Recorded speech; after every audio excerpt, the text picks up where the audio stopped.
Assalamualaikum warahmatullahi wabarakatuh. Perkenalkan, nama saya Kesha Maulidia Rabani dengan NIM C1C025095. Pada kesempatan kali ini, saya akan menjelaskan materi keempat dari mata kuliah Perpajakan 1, yaitu cara dan sistem pemungutan pajak, fungsi pajak, dan tarif pajak. Dengan dosen pengampu, Ibu Nyimas Dian Mesyaro dan Bapak Wirmi Eka Putra. Baik, sebelum masuk ke dalam materi, saya akan membahas dulu latar belakang dari materi kali ini. Pajak merupakan sumber penerimaan utama negara yang berperan penting dalam pembangunan nasional.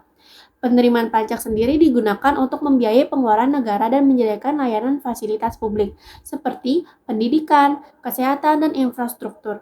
Pemungutan pajak dilakukan berdasarkan cara dan sistem tertentu yang diatur dalam peraturan perundang-undangan. Dalam perpajakan, terdapat tarif pajak proporsional, progresif, degresif, dan tetap yang akan saya bahas pada kesempatan kali ini sebagai dasar penentu besarnya pajak. Pajak memiliki fungsi penting, yaitu sebagai sumber penerimaan negara dan sebagai alat untuk mengatur kegiatan ekonomi serta meningkatkan kesejahteraan rakyat. Oleh karena itu, perlu pemahaman mengenai cara pemungutan, sistem, tarif, dan fungsi pajak dalam pembangunan nasional. Masuk ke dalam materi pertama, yaitu cara dan sistem pemungutan pajak. Ada 3 cara dan sistem pemungutan pajak. Yang pertama dilihat dari stelselnya. Stelsel pajak sendiri adalah sistem yang digunakan untuk menentukan besarnya pajak yang harus dibayar oleh wajib pajak. Stelsel pajak berkaitan dengan cara serta waktu perhitungan pajak yang dilakukan sesuai dengan ketentuan dalam peraturan perpajakan yang tertentu. Yang pertama ada stelsel nyata atau real stelsel. Pajak dihitung berdasarkan penghasilan yang sebenarnya diperoleh. Perhitungan dilakukan setelah akhir tahun pajak. Kelebihan dari stelsel nyata adalah lebih adil dan sesuai kondisi nyata, serta kekurangannya adalah pemungutan pajak menunggu sampai akhir tahun. Yang kedua ada stelsel anggapan atau fictive stelsel. Pajak dihitung berdasarkan perkiraan yang ditetapkan dalam undang-undang. Contohnya, penghasilan tahun ini dianggap sama dengan tahun sebelumnya. Kelebihan dari stelsel anggapan adalah pajak dapat dipungut selama tahun berjalan, dan kekurangannya adalah jumlah pajak belum tentu sesuai dengan kondisi yang sebenarnya. Dan yang terakhir adalah stelsel campuran, atau gabungan antara stelsel nyata dan stelsel anggapan. Awal tahun menggunakan perkiraan, sedangkan akhir tahun disesuaikan dengan kondisi yang sebenarnya. Jika wajib pajak kurang membayar pajak, maka harus dilunasi. Apabila jika lebih bayar, maka wajib pajak dapat diminta kembali pajaknya. Yang kedua dilihat dari asasnya. Asas pemungutan pajak adalah prinsip yang digunakan negara untuk menentukan hak dalam pemungutan pajak dari wajib pajak yang berkaitan dengan hubungan antara negara, subjek pajak, dan sumber penghasilan. Ada 3 yang dapat kita lihat dari asasnya. Yang pertama, asas domisili atau tempat tinggal. Negara berhak mengenakan pajak atas seluruh penghasilan wajib pajak yang tinggal di negara tersebut, baik dari dalam maupun dari luar negeri. Asas sumber. Nah, negara berhak mengenakan pajak atas penghasilan yang berasal dari wilayah negara tersebut tanpa melihat tempat tinggal wajib pajak. Yang terakhir adalah asas kebangsaan. Pemungutan pajak didasarkan pada kewarganegaraan wajib pajak, sehingga negara dapat mengenakan pajak kepada warganya meskipun berada di luar negeri. Yang ketiga adalah dilihat dari sistem pemungutannya. Sistem pemungutan pajak adalah cara yang digunakan untuk menentukan pihak yang berwenang menghitung dan menetapkan besarnya pajak yang harus dibayar oleh wajib pajak. Di Indonesia, sistem pemungutan pajak mengalami beberapa perkembangan sebagai berikut. Yang pertama adalah Official Assessment System. Sistem ini memberikan kewenangan kepada pemerintah atau Fiskus untuk menentukan besarnya pajak yang harus dibayar oleh wajib pajak. Wajib pajak bersifat pasif karena pajak ditetapkan melalui Surat Ketetapan Pajak atau SKP. Sistem ini digunakan di Indonesia sampai tahun 1967. Yang kedua, Semi Self-Assessment System. Sistem ini merupakan peralihan dari Official Assessment System ke Self-Assessment System. Wajib pajak mulai diberi kesempatan menghitung pajaknya sendiri, namun masih ada campur tangan Fiskus. Sistem ini digunakan di Indonesia pada tahun 1968 sampai 1983. Self-Assessment System. Nah, sistem ini memberikan kewenangan kepada wajib pajak untuk menghitung, membayar, dan melaporkan sendiri pajaknya. Peran Fiskus hanya melakukan pembinaan, pengawasan, dan pemeriksaan. Sistem ini diterapkan di Indonesia sejak tahun 1984 hingga saat ini. Nah, kita masuk ke dalam materi tarif pajak.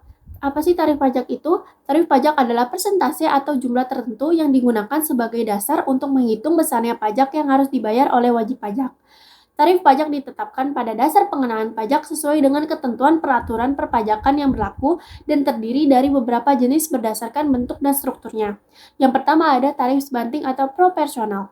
Tarif pajak yang presentasinya tetap. Meskipun jumlah objek pajak berubah, besar pajak yang dibayar sebanding dengan nilai objek pajak. Contohnya, PPN sebesar 11% dari nilai barang atau jasa dan PPB sebesar 0,5% dari nilai objek pajak. Yang kedua adalah tarif tetap.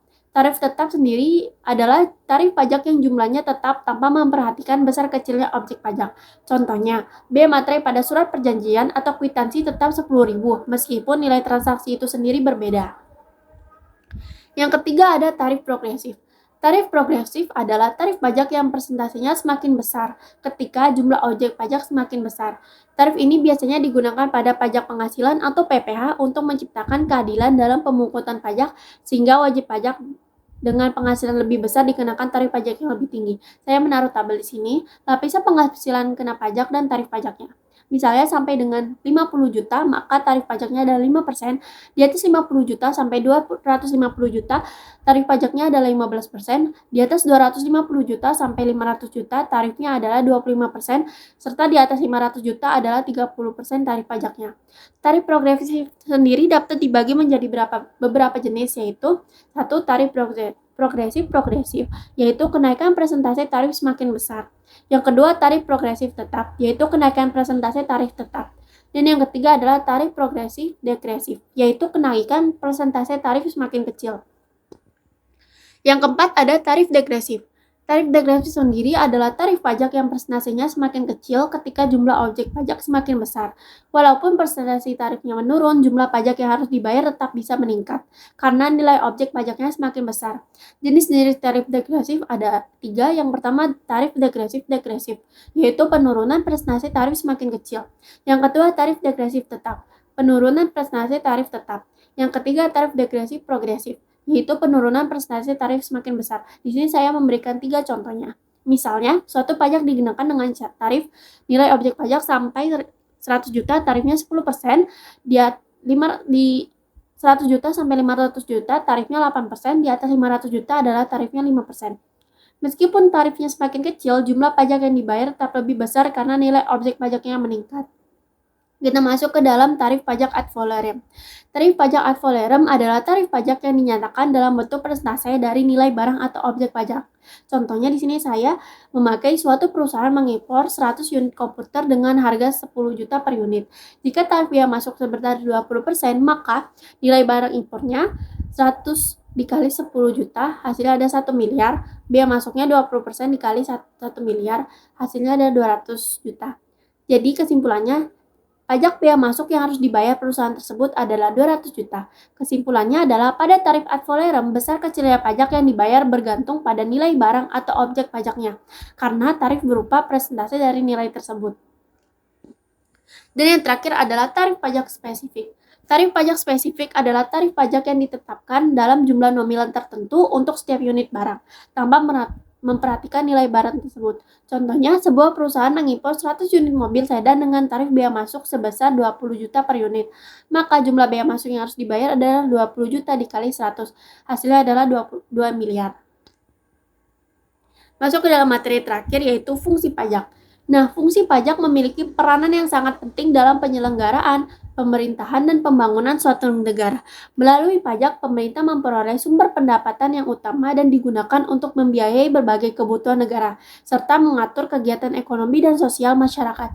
Secara umum, fungsi pajak terdiri dari beberapa jenis, yaitu fungsi anggaran atau budgeteer, fungsi mengatur atau reguleran, fungsi stabilitas, dan fungsi redistribusi pendapatan. Di sini saya mengambil kesimpulan garis besarnya.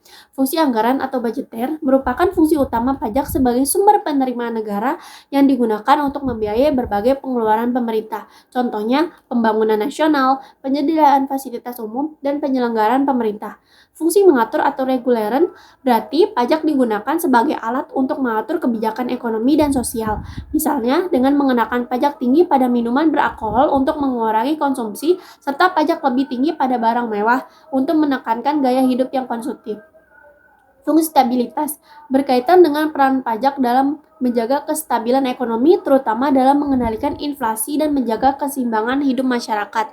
Sementara itu, fungsi redistribusi pendapatan berarti pajak digunakan untuk pemerataan pendapatan melalui pembiayaan program pembangunan, pelayanan publik, dan kegiatan sosial yang bertujuan meningkatkan kesejahteraan masyarakat.